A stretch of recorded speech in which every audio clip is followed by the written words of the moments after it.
Tell me something.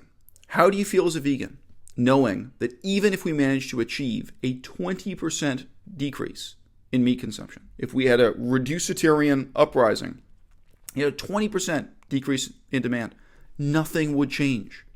Nothing would change except meat would become cheaper and more readily available for all the people who are still buying and eating meat. If this is about the animals, if this is about ecology, or even if this is about public education and outreach.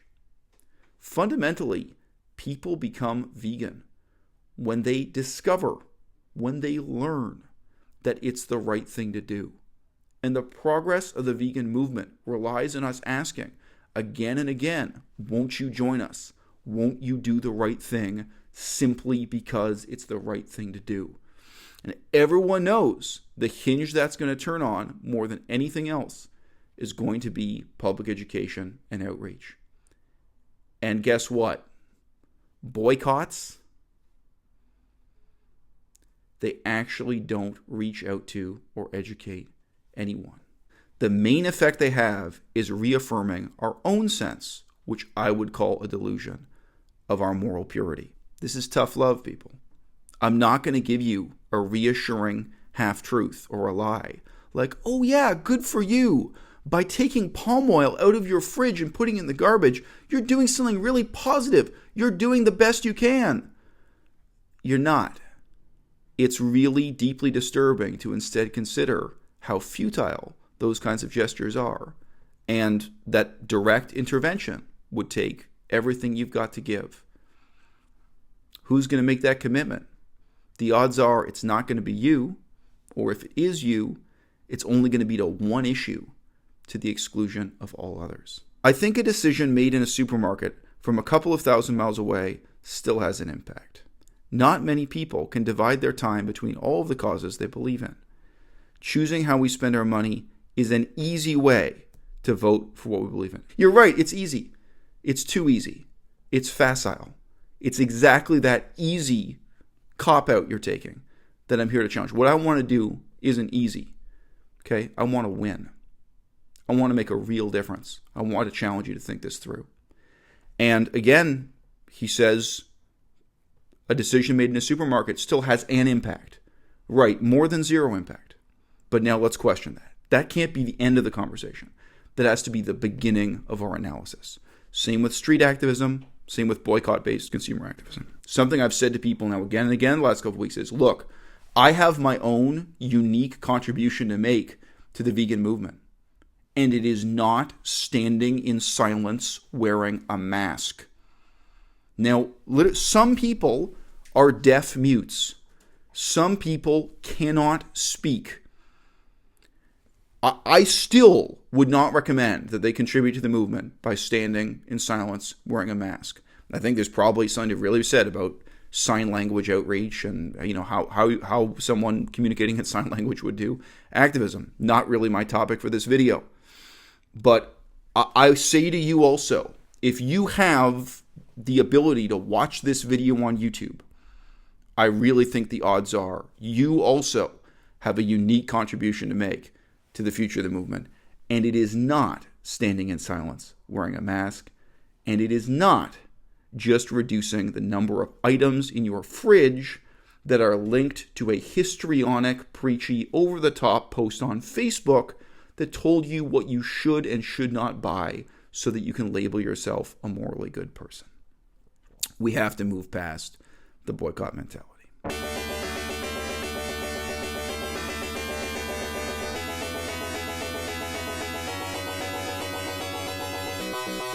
À-bas-le-ciel. Remember Jay-Z had that lyric? If you don't like my lyrics, you can press fast forward.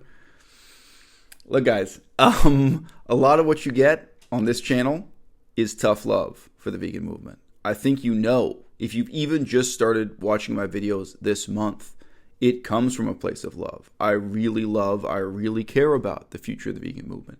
And it's happening. And in many ways, I'm profoundly optimistic about what's happening. But it is tough love you're going to get here, not reassuring half-truths. And if you don't like it, you can close the video. You can press stop. You can press fast forward.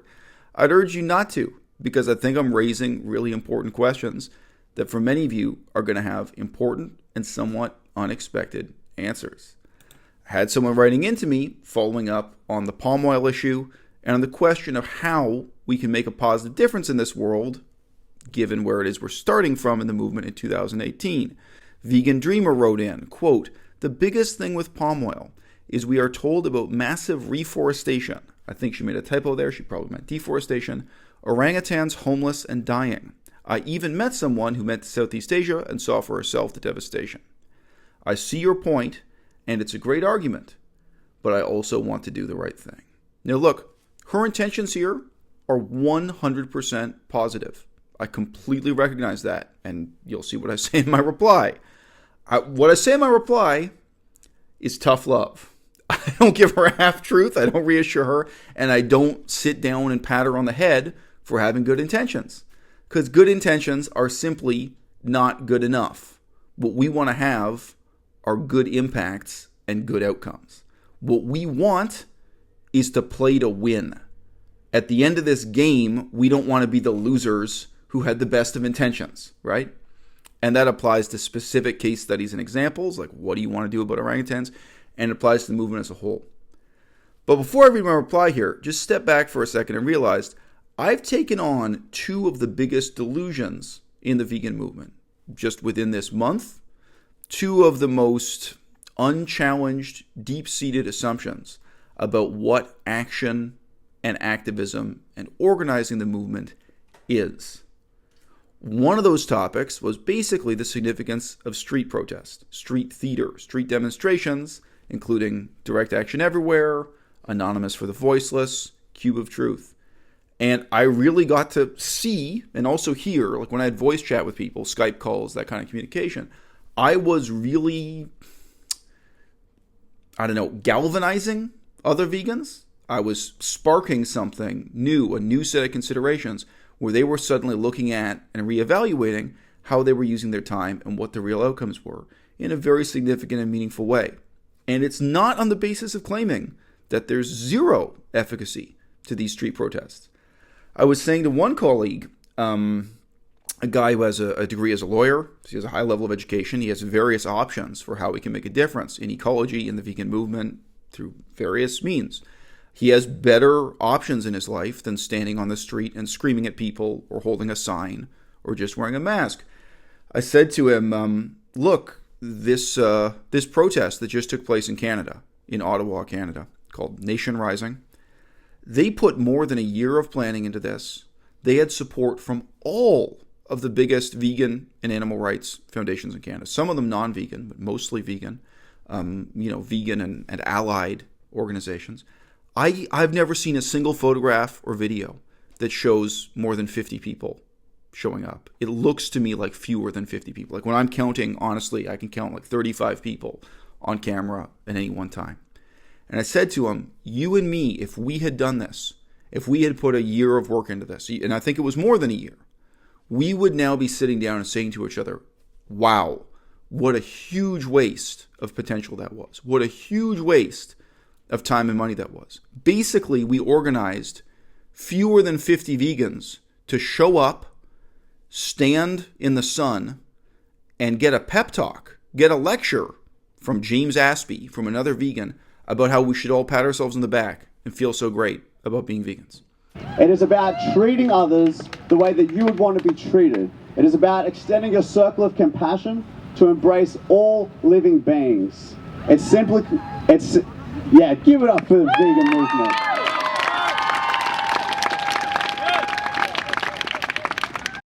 And this is not a cult. But if it was a cult, it would be the best damn cult ever. We're going to just tell the government to change the subsidies when people still want to eat these products of violence and torture and killing. We need to educate people, we need to encourage people, we need to inspire people. This should be an inclusive group where everybody feels welcome and supported, and that's what it can be. When we're asking for a compassionate world, it's no good just to tell other people to help make it happen. We need to walk the path. We need to talk with compassion, walk with compassion, and show how that's done. And tread it well so that it's easier for others to follow. The world will change because of people like us, who have been sitting here for hours in the hot sun, hearing what a lot of us already know, but just reaffirming what we believe. Sitting here for hours, hearing what a lot of us already know. The world will change because of people like us. Sitting here for hours, hearing what a lot of us already know. This was nothing but vegans. It was an act of self-congratulation. This accomplished nothing. And of course, we were having this conversation because we were talking about the other things each of us hoped to accomplish in the last year and what we're hoping to accomplish next year, the year ahead, maybe a 2-year time frame, right?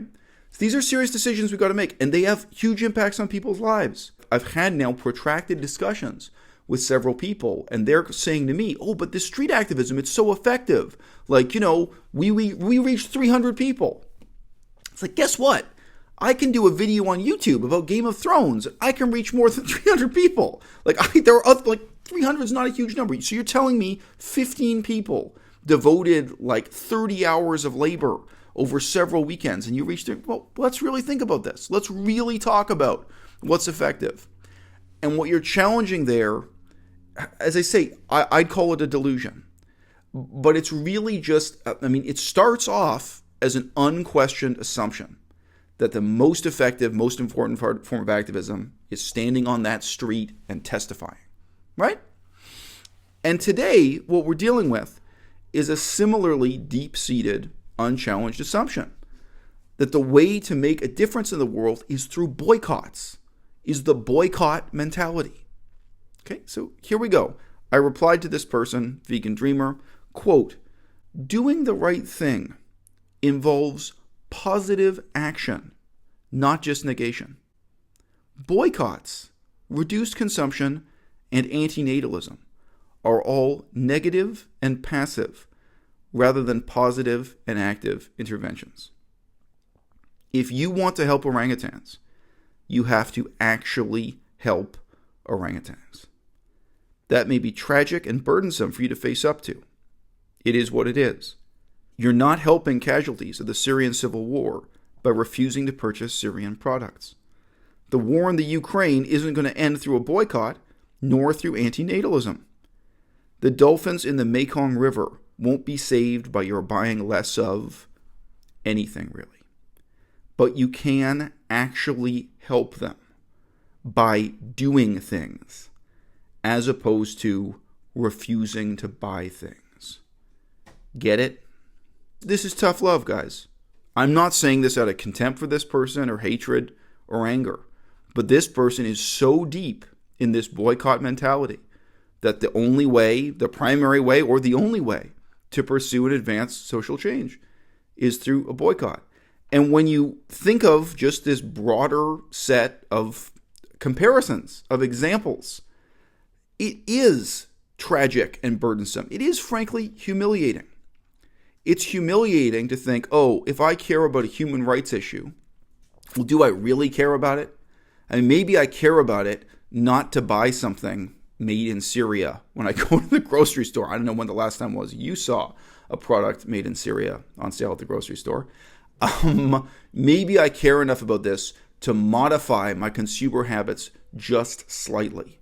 But of course, it's humiliating and difficult to face up to the fact that you've got to prioritize these things. Maybe there are human rights issues within your own country that would be harder and more humiliating for you to deal with. Indigenous people who have been displaced, who are living in poverty. Here in Canada, we have human rights problems in Thunder Bay, Ontario, that are still ongoing. What really can you do if you're a Canadian citizen to help people in Syria as opposed to helping people in Thunder Bay? And why are you making that choice? That can be a very difficult kind of self-examination to get into. And you can't help them all. You can't do it all. You are making choices.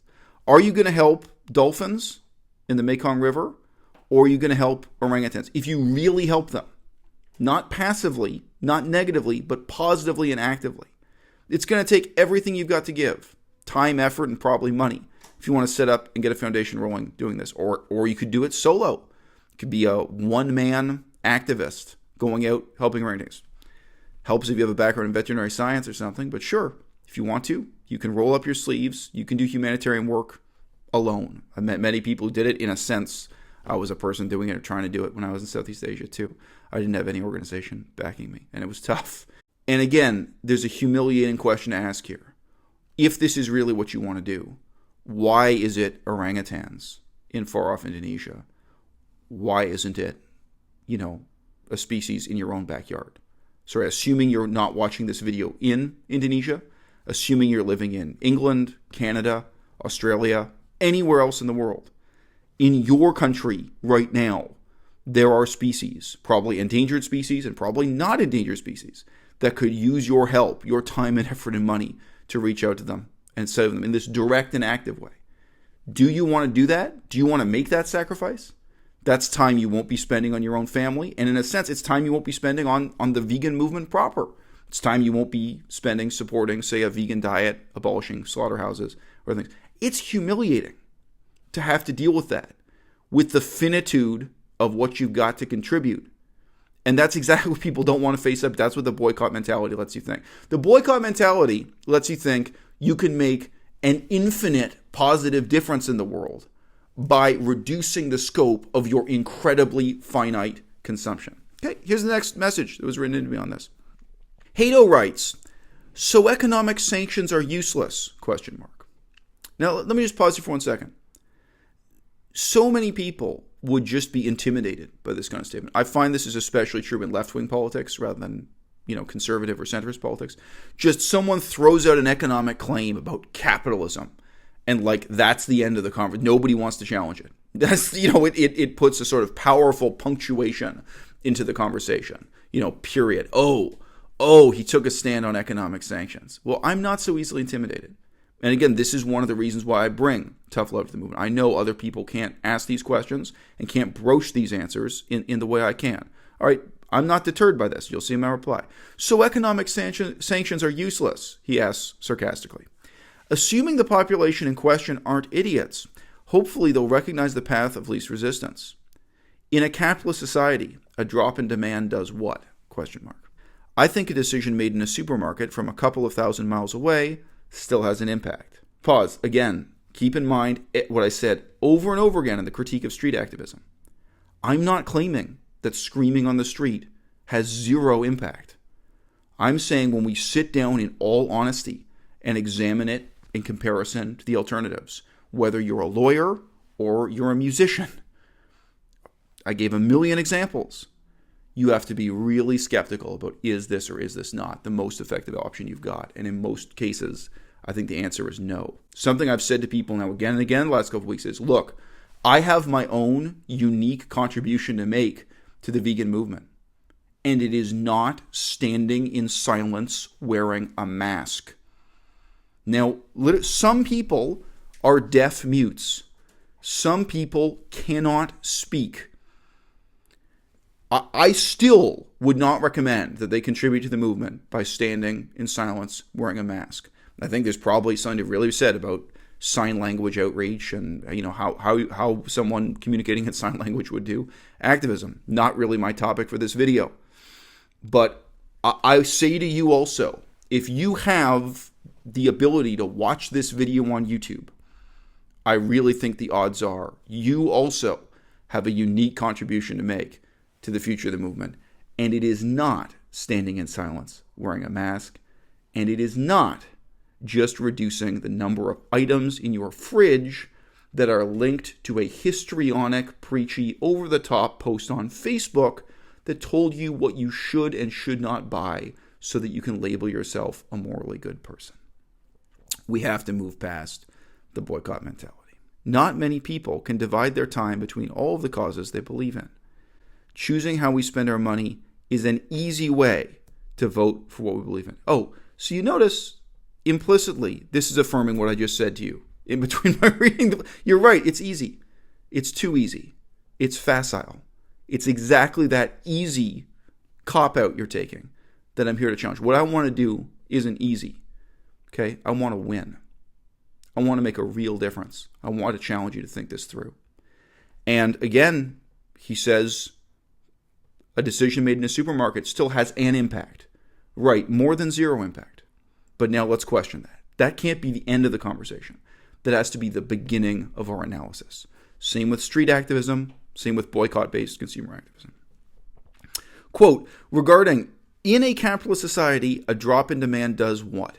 Answer, it results in lower prices. I formerly studied economics. Did you? Tell me something. How do you feel as a vegan, knowing that even if we managed to achieve a 20% decrease in meat consumption, if we had a reducitarian uprising, you had a 20% decrease in demand, nothing would change. Nothing would change except meat would become cheaper and more readily available for all the people who are still buying and eating meat, whether they're reducitarians or just plain old omnivores. How would you feel about that accomplishment? How would you feel about the fact that your accomplishment can never compete with even what a mild recession or economic depression does? Or even, currently there's a trade dispute started by Donald Trump that's resulted in a massive decline in demand for beef. We can't compete with that through these boycott methods, right? So there are a lot of pieces of the puzzle missing here. And yeah, guess what the impact is? The impact is lower prices for everyone else. Yeah, I did study economics. No, I'm not intimidated by this kind of, stereotypical invocation. Oh, here's an economic concept. Yeah, you think you're scoring points, and you're not. This was a pathetic own goal. All right? Quote, I think a decision made in a supermarket from a couple thousand miles away still has an impact, close quote. G, do you think that setting up a charity that directly provides veterinary care, rescue, and relocation of orangutans would have an impact? Do you think that operating a habitat conservation area and perhaps relocating orangutans to that special park from agricultural and urban areas would have an impact? How about preventing hunting or poaching by having men with guns on patrol? Is that a little bit too abstract for you to picture what kind of impact that might have? This is tough love, people. I'm not going to give you a reassuring half-truth or a lie. Like, oh yeah, good for you. By taking palm oil out of your fridge and putting it in the garbage, you're doing something really positive. You're doing the best you can. You're not. It's really deeply disturbing to instead consider how futile those kinds of gestures are, and that direct intervention would take everything you've got to give. Who's going to make that commitment? The odds are it's not going to be you, or if it is you, it's only going to be to one issue to the exclusion of all others. Quote, so economic sanctions are useless? Question mark. Close quote. I formerly studied political science. Did you? Take a look at North Korea. Take a look at Cuba. Take a look at the Ukraine conflict. Do you think a consumer boycott on palm oil could ever have as much of an impact as the history of recent sanctions against North Korea, Cuba, and Russia? Do you think it could even have 5% as much impact? And what are those impacts? You could be 18 years old and you could be 80 for all I know. In either case, grow up. My claim is not that economic sanctions have zero impact. Economic sanctions against Cuba and North Korea, enforced by the world's greatest navy with an unlimited budget, enforced by American aircraft carriers burning billions of dollars. They have a little bit of an impact. They have utterly failed to achieve their goals over decades and decades of enforcement. But no, I would not say economic sanctions on Cuba and North Korea have had zero impact. I would never say that. That would be ridiculous. However, I would say that if you think vegans boycotting palm oil could ever have an impact even 5% as significant as the U.S. Navy blockade of Cuba, you are insane. And if you make any reasonable analysis of what that impact is, either the 100% or the 5%, situations like North Korea and Cuba, I think you'd have to have, again, a really humbling reevaluation of what you're doing in terms of boycott-based activism, what you're doing, short-term and long-term, if this is about the animals, if this is about ecology, or even if this is about public education and outreach. Fundamentally, People become vegan when they discover, when they learn that it's the right thing to do. And the progress of the vegan movement relies on us asking again and again, won't you join us? Won't you do the right thing simply because it's the right thing to do? And everyone knows the hinge that's going to turn on more than anything else is going to be public education and outreach. And guess what? Boycotts, they actually don't reach out to or educate anyone. The main effect they have is reaffirming our own sense, which I would call a delusion, of our moral purity. Because we've got less and less stuff in our fridge that somebody said on Facebook was dirty and bad and immoral. And it lets us turn a blind eye to the tragic reality of what we can and cannot do, whether it's for exotic orangutans in far-off Indonesia or bears suffering and dying in our own backyard. I got love for the vegan movement. I got hope for the future. Guys, if you keep watching this channel, I'm going to keep asking the tough questions. À-bas-le-ciel.